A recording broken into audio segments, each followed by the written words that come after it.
Assalamualaikum dan salam sejahtera. Anda bersama saya Afizah Zaman bersama rakan tugas Hakim Rahman. Baik, kita ingin melihat kepada satu perkara yang semalam telah pun diumumkan oleh pihak kerajaan, iaitu majikan kurang 5 pekerja dibenar tangguh gaji minimum, dan kerajaan putuskan untuk tangguhkan penguasaan gaji RM1,500 iaitu gaji minimum, babitkan majikan yang ada kurang daripada 5 pekerja sampailah 1 Julai 2023. Menteri Sumber Manusia VC Vakuma kata majikan dalam kategori berkenaan diberi penangguhan selama 6 bulan terhadap penguasaan gaji minimum itu berbanding tarikh 1 Januari 2023 yang ditetapkan sebelum ini. Dan keputusan itu, kata kerajaan, selepas ambil kira soal kesediaan majikan dalam kategori berkenaan bagi menguatkuasakan gaji minimum baharu kepada pekerja mereka. Dan keputusan ini juga dibuat setelah kerajaan katanya dah ambil kira pandangan pelbagai pihak berkepentingan yang dijangka menghadapi cabaran ekonomi serta kewangan pada tahun depan.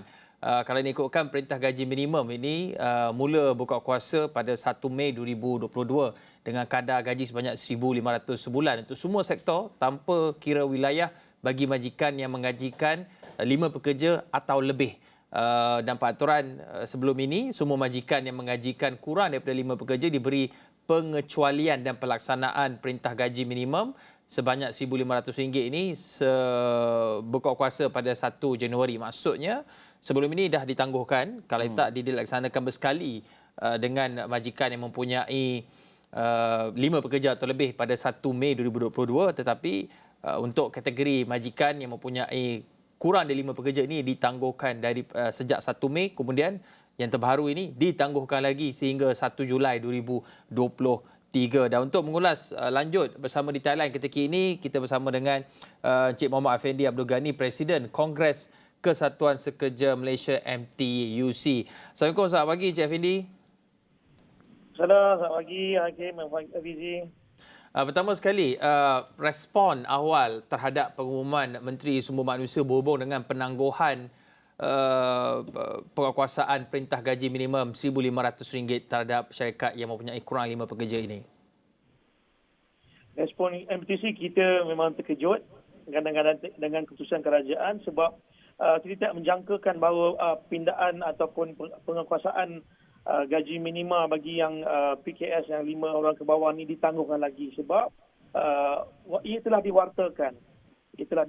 Jadi sewajarnya penguasaan perlu dibuat pada 1 Januari 2023 dan ditangguhkan kali kedua tanpa ada perbincangan dengan pihak pekerja, wakil pekerja, especially MTUC lah.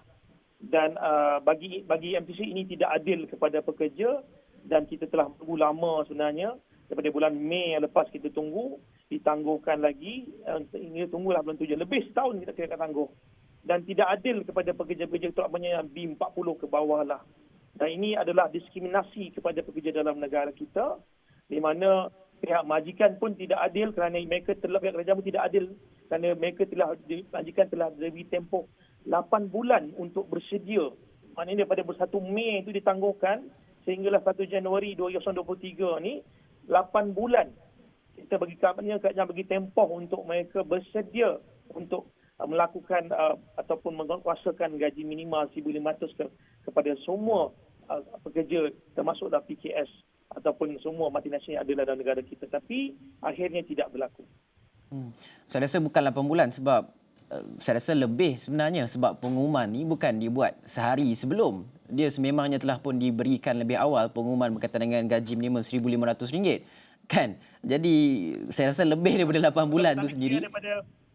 Kalau kita fikir daripada bulan 5 lah kan. Bulan 5 sampailah bulan Januari itu kita anggap sebagai 8 bulan tempoh persediaan. Tetapi macam Hafiz kata tadi betul lah. Ia telah benda ni dah bincang sebenarnya tentang ni telah dibincang dalam tentang gaji minima 2-3 tahun yang lepas. 2 tahun sekali kita reverse gaji ni kan. Dah dibincang dah sebenarnya. Dalam Majlis Perundingan Gaji Negara pun ada wakil majikan dalam tu. Jadi Encik Effendi, kita juga melihat kepada okeylah kita ambil kira side majikan. Mereka katakan bahawa jangkaan kemelesatan ekonomi yang dilihat sebagai tidak stabil, kos perniagaan itu meningkat dan sebagainya. Bagaimana pula kita perlu melihat kepada aspek pekerja itu sendiri? Kerana kita juga saksikan bahawa impaknya bukan saja kepada majikan tapi impaknya juga kepada pekerja itu sendiri, inflasi, kos harga barang yang sedang meningkat dan sebagainya, kadar OPR yang meningkat terutama menjejaskan pekerja yang membayar pinjaman. Jadi bagaimana sebenarnya pandangan Encik Effendi berkaitan dengan perkara itu? Kita nak mewujudkan satu situasi menang-menang di antara pekerja dan juga majikan ini. Sebenarnya tujuan kita laksanakan gaji minima ni adalah pertama kita lihat dulu untuk menguangkan kebergantungan kita kepada pekerja asing, kan? Dan itu terbukti kita lihat bahawa dari segi kadar pengangguran dalam negara kita pun menurun, kan? Dari semasa ke semasa. Dan dari segi gaji minima ini satu motivasi kepada pekerja untuk bekerja dalam negara kita. Itu sebab kita ni kadar pengangguran kita menurun. Dan pada masa sama gaji minima ini juga bagi MTC ia juga meningkatkan productivity. Boleh meningkatkan sebab pekerja orang kata encourage to work sebab dapatkan gaji minima untuk bekerja. Jadi kita lihat ia juga dapat membantu pekerja-pekerja juga dari segi macam tadi Hakim kata tadi dengan cost of living meningkat betul. Dan gaji minima ini sebenarnya adalah gaji minima yang telah sepatutnya kita lakukan lama 1,500 tu. Dan saranan kerajaan untuk mencapai orang kata pendapatan high income 10,000 pada tahun 2025 tinggal lagi 2 tahun je. Jadi ini sebenarnya right platform untuk kita melaksanakan full enforcement sepenuhnya gaji minima ini dilaksanakan bagi membantu pekerja-pekerja terutamanya kalau dalam PKS ni adalah pekerja-pekerja boleh dikatakan majoriti adalah pekerja-pekerja P40. Cik Effendi juga saya pasti terlibat dalam pelbagai sesi libat urus bersama dengan pihak kementerian, wakil dari pihak majikan. Apakah mungkin perkara yang menjadi kebimbangan golongan majikan terutamanya apabila mereka nak menaikkan gaji kepada gaji minimum RM1,500 ini? Kalau kata kos productivity meningkat, kalau kita lihat garis masa 10, 15 tahun, 20 tahun lepas pun kos productivity saya rasa meningkat. Tapi apakah mungkin argument dalam sesi libat urus sepanjang perintah gaji minimum ini ingin dikuatkuasakan? Kalau kita lihat sejarah gaji minima ni lah, kalau kita lihat kita mengenai kita pada tahun 2013 tak saya kan. Perkara yang sama juga diwakilkan oleh majikan. Maknanya tidak bersedia, nanti akan ada majikan akan gulung tikar. Tetapi itu tidak berlaku sebab pada masa sama kita gaji minima ini kita kaji, kita review setiap 2 tahun sekali. Kan? Jadi dah sampai masanya. Jadi akan datang lagi 2 tahun kita akan review. Jadi masih lagi kita tidak melaksanakan gaji minima. Yang saya nampak yang majikan concern, saya tak nampak apa yang majikan concern sebab dari segi macam saya cakap tadi, dari segi kebergantungan kita kepada pekerja asing satu. Yang kedua dari segi productivity. Kan dia boleh meningkatkan productivity. Ini membantu juga kita punya syarikat. Dan to inline sebenarnya gaji minima ni macam tadi Hafiz yang saya kata tadi, dari segi cost of living meningkat. Jadi inilah sebenarnya to balance cost of living, to balance dengan orang kata pendapatan, inilah gaji minima kita perlu buat. Kita buat 2 tahun sekali kita review. Dan saya tak nampak kenapa majikan kata perkara ini akan meningkatkan kos mereka kerana setiap tahun kita lihat setiap 2 tahun sekali gaji minima ini akan direview. Of course, wakil majikan dah bersedia sepatutnya, dah tahu bahawa setiap 2 tahun sekali kita akan review gaji minima ni. Jadi itu kita lihat dari segi statistik yang dikeluarkan oleh pihak Jabatan Perniagaan menunjukkan bahawa peningkatan kualiti kerja, productivity pun meningkat. Jadi ini kita lihat sebenarnya adalah langkah-langkah yang positif sebenarnya bagi membantu majikan sebenarnya juga untuk meningkatkan productivity, meningkatkan hasil majikan. Pada yang sama dia dapat sharing the profit bersama dengan pekerja-pekerja. Ya, dan Cik Effendi dalam masa yang sama juga saya ingin pergi kepada perbincangan ini dengan lebih serius sebab kalau kita tengok seperti yang Cik Effendi katakan, majikan setiap kali ada kemenangan untuk di pihak pekerja akan ada saja perkara-perkara yang mungkin membuatkan alasan dijadikan oleh pihak majikan seperti tidak bersedia kementerian ekonomi dan sebagainya. Kerana kalau kita lihat majikan kata jika gaji minimum dinaikkan, akta kerja dilaksanakan, kos itu akan transfer kepada pengguna itu sendiri, kepada kita semualah sebagai pengguna. Adakah ini boleh disifatkan sebagai satu macam bentuk ugutan dan sebagainya yang boleh kita tafsirkan sebab itulah alasan sentimen yang sering dimainkan? Bagi MTC itu satu andaian juga oleh majikan, sebab satu fear pada majikan, sebab hari ini pun kalau kita tak naik gaji pun harga barang tetap naik, harga telur tu tak naik, harga ayam tetap naik kan. Jadi sebelum umumkan gaji minima pun barang-barang dah naik. Jadi tujuan peningkatan gaji atau kenaikan gaji minima itu sebenarnya untuk kita imbangkan inflasi yang berlaku terhadap pekerja kan. Jadi bagi MTC apa yang pihak majikan kata itu mungkin dari segi andaian mereka. Dan kita tidak lalu lagi dari segi proses tu. Jadi sebab gaji minima ni based on statistik saya kata tadi, based on the statistik yang kita lihat ke belakang ni, 10 tahun yang kedua, ketiga dalam 2022 ni, kita melihat bila pelaksanaan gaji minima pada 1 Mei 2022 itu, maka itu dah kita lihat peningkatan produktiviti pada suku tahun kedua dan ketiga meningkat. Ini membuktikan bahawa kesan kepada gaji minima juga memberi impak juga kepada majikan. Kan mereka juga dapat profit yang tinggi juga. Jadi saya lihat dari kenyataan dari segi statistiks yang dibuat juga, saya lihat kebanyakan majikan mampu untuk memberikan gaji tahunan. Lebih 60% majikan mampu. Jadi ini technically kita lihat ke perkara yang positif dalam kita punya pelaksanaan gaji minima tersebut. Ya, Cik Effendi, kalau ikut kadar produktiviti negara, peratusan produktiviti 60 ke 70% ini, berapa sebenarnya gaji yang sewajarnya diberikan kepada pekerja ini? Bukan gaji minimum 1,200 dulu nak ke 1,500 pun lambat juga prosesnya, pelbagai bantahan. Ketika ini nak laksana 1,500 juga berhadapan situasi yang sama. Tapi kalau ikut kadar produktiviti ini, berapa sebenarnya gaji minimum yang sepatutnya diberikan kepada pekerja? Sebab kalau kita tengok QPEX, mereka demand kepada RM1,800 untuk penjawat awam. Ya. Sebenarnya gaji minima ni bagi MTC sebenarnya dah sampai masa kerajaan perlu membincangkan gaji kehidupan, living wage. Sebab hari ini kalau ikut kajian-kajian dibuat di luar sana menunjukkan bahawa kos hidup terutama di bandar kan bagi yang bujang lebih daripada 2,000 lebih, 2,300, 1,800. Jadi itu sebab bagi MTC dah high time, dah sampai masa dasarkan kerajaan kita perlu untuk mengkaji untuk gaji kehidupan. Betul lah Kipek kata tu dah sampai masanya untuk pergi kepada 1,800. Bagi sektor swasta, kita ada sikap win-win situation. Menang untuk kerajaan, menang untuk majikan, menang untuk pekerja. Nak pergi 1,800, 1,500 pun susah. Dah hari ini pun pihak kerajaan, penjawat awam ada elon kola. Bagi MTC perjuangan elon kola kita sampai hari ini tidak berjaya sebab gaji minima 1,500 sepatutnya kita permohonan kita pada kerajaan gaji minima 1,500, 300 adalah elon kola, elon cost of living, tetapi tidak dapat. Sesuai bagi MTC sebenarnya sampai masa dah sekarang ni untuk kerajaan untuk mula membincangkan gaji kehidupan seperti PM kita kata bahawa mereka concern sebab cost of living rakyat kan. Jadi gaji kehidupan tu dah sampai masa untuk kita bincangkan, untuk kita laksanakan dalam negara kita supaya mengimbangi inflasi kos hidup hari ini yang makin lama meningkat. Itu kos hidup untuk hidup dan si kos perubatan pun meningkat. Jadi ini perkara yang perlu diambil kira oleh pihak kerajaan ke arah kepada gaji minima, ke arah gaji kehidupan. Dalam arti kata lain, gaji kehidupan ni bersama dengan gaji yang lebih bermaruah, Cik Fendi?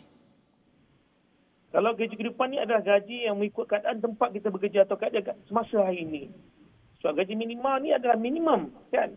Tetapi gaji kehidupan tu adalah gaji untuk kehidupan kita seharian. Jadi maknanya dalam kajian dibuat oleh saya daripada Khazanah atau Bank Negara menunjukkan bahawa the high time now ataupun gaji kehidupan sebenarnya untuk dalam bandar dah pergi kepada 2,300 hingga ke 2,800. Jadi jauh kan antara 1,500 tu kan. Jadi mungkin kita juga mungkin MT juga melihat kerajaan juga boleh melihat bagaimana untuk mewujudkan elon kola kepada pekerja-pekerja sektor swasta ni to balance perkara untuk balancekan kos-kos sekarang hidup yang ada hari ini.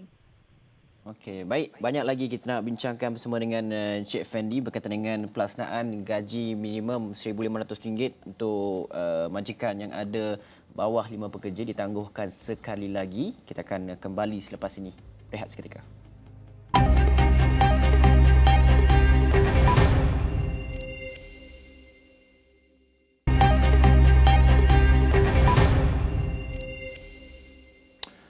Baik, kerajaan pada Selasa mengumumkan penangguhan pelaksanaan perintah gaji minimum RM1,500 kepada majikan yang mempunyai kurang daripada 5 pekerja. Dan kita nak teruskan perbincangan bersama dengan Cik Muhammad Afendi, Presiden Kongres Kesatuan Sekerja Malaysia MTUC. Cik Afendi, kalau kita lihat di negara-negara tertentu, saya ambil contoh negara UK, kerana di UK contohnya ada gaji minimum mereka, tetapi dalam masa yang sama juga ada peningkatan gaji yang dibuat selari dengan peningkatan inflasi. Dan kalau di Malaysia ini nak meningkat gaji ikut inflation rate juga mungkin agak sukar, kerana nak melaksanakan gaji minimum RM1,500 juga seolah-olah sukar dilaksanakan. Pada pandangan Cik Muhammad Afendi, adakah perlunya perundangan tertentu itu digubal bagi memastikan tidak ada lagi gaji minimum yang seolah-olah akan orang kata apa, gaji mati saja di situ, tapi ia boleh meningkat selari dengan kadar produktiviti dan juga pengalaman pekerja? Itu macam saya sebut tadi, bahawa kalau di UK itu telah dibuat walaupun ada gaji minimum, tapi dia tetap ada kenaikan bergantung kepada kadar atau kos harian kita. Itu sebab kita MTUC kita dah mula nak ke arah membincangkan kepada gaji kehidupan. Sebab inilah bukan samalah konsepnya macam UK nak buat tu, sebab minimum wage kita tetap ada. Sebab itu pengawalan bagi mengelakkan diskriminasi mana-mana majikan untuk membayar gaji kurang daripada RM1,500. Tapi pada masa yang sama kita juga kena mengkaji bagaimana untuk melihat kadar kos hidup setempat. Kan? Tempat dari segi gaji kehidupan perlu diwujudkan. Kita lihat bagaimana mungkin di bandar, luar bandar bagaimana untuk gaji kos kehidupan, dan juga bagi mengimbangi dari segi gaji dan juga dari segi kos kehidupan. Ini kita perlu juga, macam saya sebut tadi, kita perlu juga allowance, cost of living allowance kan. Jadi ini cuba yang boleh mengimbangi keadaan semasa lah. Walaupun gaji minimum tu mungkin RM1,500 atau RM1,600 atau RM1,700 akan dinaikkan dari 2 tahun sekali itu. Tetapi bila adanya allowance kola yang diwujudkan bagi sektor swasta ni, maka itu dia dapat mengimbangi kos hari hidup dari hari ke hari atau bulan ke bulan atau tahun ke tahun.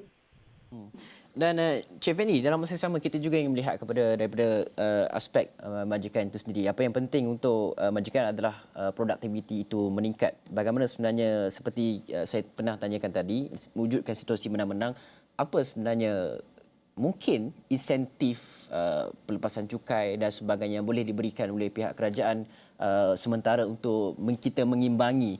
Kita nak laksanakan secara total, bukan sekadar untuk 5 pekerja ke atas saja. Kita nak melihat juga kepada secara total pelaksanaan gaji RM1,500 ini, tapi macam mana kerajaan boleh wujudkan situasi menang-menang kepada majikan. Tidaklah mereka ni rasakan bahawa mereka baru bangkit daripada pandemik COVID-19, mereka perlu hadapi akta kerja, gaji minimum.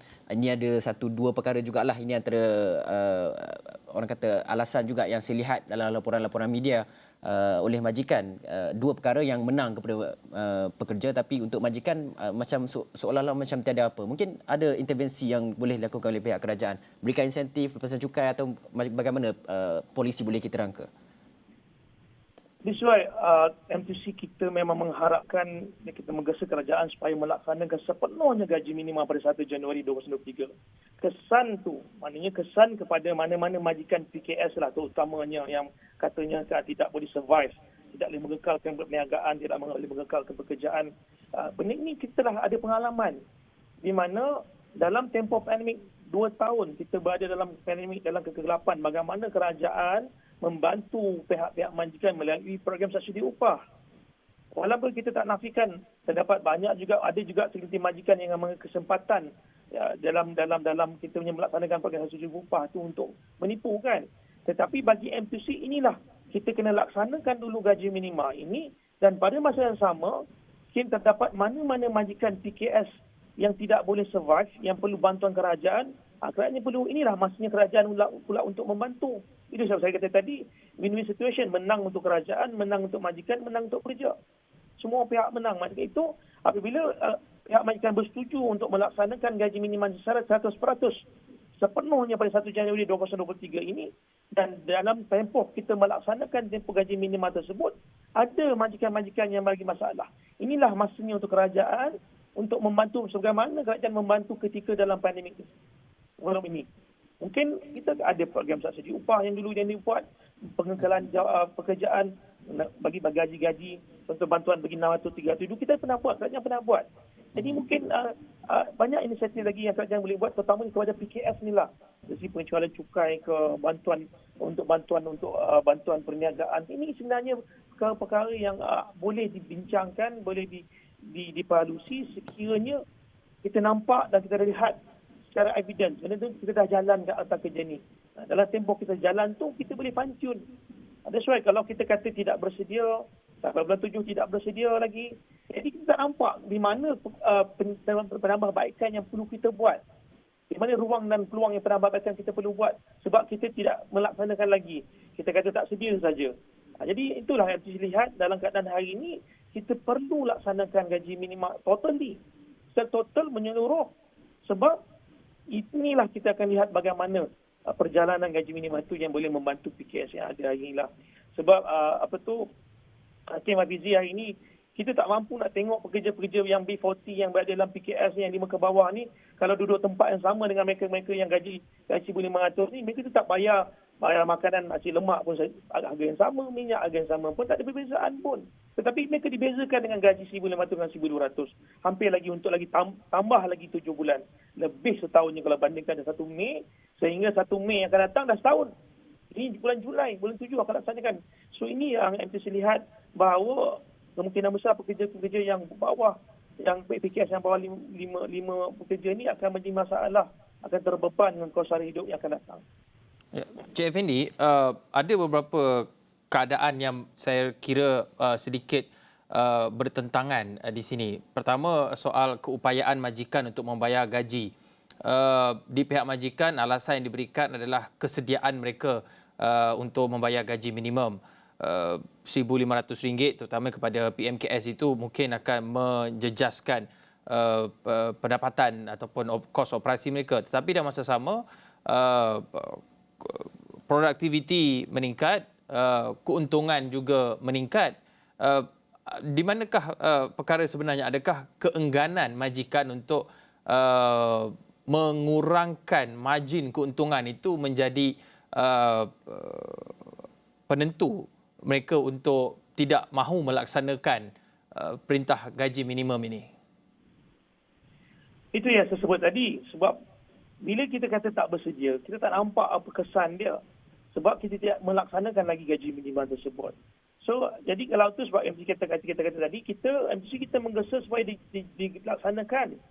Baru kita nampak kesannya, apakah kesannya. Jadi sekiranya kesan ini berlaku kepada PKS yang 5 ke bawah, berlakunya kesan kepada mereka pendapatan atau melibatkan mereka melalui kerugian. Inilah masanya kerajaan untuk membantu. Tapi hari ini kita lihat majikan PKS sebenarnya telah diberi, macam saya sebut tadi, mungkin Hakim dengan Hafiz kata bukan 8 bulan, tapi bagi saya sejak bulan 5 telah diberi layoff, diberi ruang dan peluang untuk bersedia untuk melaksanakan gaji minima mereka ni pada 1 Januari. Kan, maknanya bulan 5, bulan 6, bulan 7, 8, 9, 10, 11, 12, 8 bulan. Dan sepatutnya tidak patut ada isu untuk penangguhan. Kerana mereka dah tahu bahawa 1 Januari 2023 mereka kena membayar gaji minima kepada pekerja mereka. Maka itu mereka sepatutnya bersedia. Dan saya setujulah kalau kita tak nampak apa. Kalau lihat dari segi statistik menunjukkan peningkatan produktiviti. Itu menunjukkan bahawa bila meningkatnya produktiviti, of course peningkatan kepada keuntungan. Jadi itu kita tak nampak. Sebab bagi transparansi, bagi ketelusan, kerajaan perlu laksanakan gaji minima sepenuhnya, setotal. Majikan di pihak PKS yang mana mengalami masalah, bolehlah menggunakan saluran-saluran yang tertentu nanti untuk kita membuat bagaimana untuk kita memastikan bagi membantu mereka untuk mengekalkan pekerjaan. Kerana hari ini tiada majikan, tiada pekerja. Tiada pekerja, tiada majikan. So itulah dikatakan win-win situation. Kan? Inilah saya nampaklah sebenarnya ketelusan untuk kita melaksanakan gaji minima itu perlu ada. Apa pilihan yang ada kepada pekerja sekiranya majikan mereka enggan menaikkan gaji dengan alasan terdapatnya penangguhan, tetapi kos sara hidup itu mendesak mereka untuk mempunyai peningkatan gaji?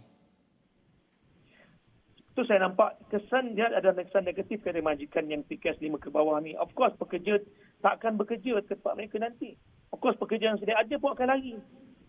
Sebab macam saya kata kalau satu bangunan tu ada 2-3 company yang 5 ke atas dapat 1,600, company yang 5 ke bawah dapat 1,200 dalam bangunan yang sama. Of course pekerja yang sedia ada akan cari kerja lain. Dan inilah ada kesan yang akan dihadapi oleh PKS yang 5 ke bawah tu nanti. Akan isulah timbul mereka kekurangan pekerjaan pula. Kan? Dan akhirnya kita akan buat, ni satu saya kata tadi, patutnya inilah masanya mereka mengalu-alukan tindak kerajaan untuk menguatkuasakan sepenuhnya gaji minima. Ini kerana dapat menarik pekerja-pekerja berminat untuk bekerja di syarikat mereka. Kalau mereka tidak melaksanakan gaji minima ini, maka itu, of course, pekerja-pekerja akan mencari peluang untuk mencari kerja-kerja yang baru yang menawarkan gaji 1,500 ke atas. Ini kesan yang saya lihatlah yang akan memberi kesan kepada pihak industri di PKS lah. Dan kita ada lebih kurang dalam 2 minit saja lagi. Mungkin harapan Cik Fendi selaku Presiden Kongres Kesatuan Sekerja Malaysia MTUC, apa harapannya? Adakah harapannya mahu penangguhan ini adalah yang terakhir? Sebenarnya harapan MTUC kita stand, kita mohon supaya kerajaan kembali mengkaji semula tindakan menangguhkan ini. Sebab hari ini MTUC tidak dipanggil untuk berbincang, untuk kita menyuarakan pandangan pekerja. Dan kita minta kerajaan supaya melihat semula tindakan untuk penangguhan ini supaya kerajaan boleh mengkaji semula dan melaksanakan gaji minima 1 Januari 2023. Kalau tak dapat pun kita minta disegerakanlah. Tidaklah sampai kepada bulan Julai. Kita lihat, kalau boleh dalam suku tahun yang pertama 2023, kerajaan hendaklah melaksanakan gaji minima bagi pekerja-pekerja PKS yang 5 ke bawah kerana mereka adalah di kalangan golongan B40. Inilah masanya kerajaan untuk membantu pekerja-pekerja B40 yang berada dalam PKS ni. Dan bagi majikan PKS pula, inilah masanya untuk mereka mencari ruang dan peluang pada mengisi kekosongan pekerjaan yang ada dalam negara kita. Otherwise, PKS yang bawah 5 orang pekerja ini, macam saya kata tadi, pekerja-pekerja mereka akan mencari kerja-kerja yang baru yang sesuai dengan gaji yang lebih tinggi bagi mereka mengimbangi kos sara hidup yang makin lama makin meningkat hari ini. Ya, terima kasih Cik Muhammad Afendi Abdul Ghani, Presiden Kongres Kesatuan Sekerja Malaysia MTUC, berkongsi pandangan mengenai pengumuman penangguhan perintah gaji minimum RM1,500 terhadap majikan yang mempunyai kurang daripada 5 pekerja ini, yang pastinya akan memberikan kesan bukan sahaja terhadap golongan pekerja itu, terutama golongan B40, tetapi juga ia mungkin akan backfire kepada majikan itu sendiri apabila pekerja mungkin beralih mencari pekerjaan dengan gaji yang lebih bermaruah. Kita harapkan ada titik tengah dalam melaksanakan gaji minimum ini agar situasi menang-menang dapat diwujudkan, produktiviti meningkat, gaji meningkat, pekerja bahagia, perusahaan juga semakin maju jaya. Terima kasih kita ucapkan sekali lagi kepada Cik Muhammad Afendi, dan perbincangan itu mengakhiri pantau kerajaan baharu pada hari ini. Sekian saja, saya Hakim Rahman. Saya Hafiz Zaman. Assalamualaikum dan salam sejahtera.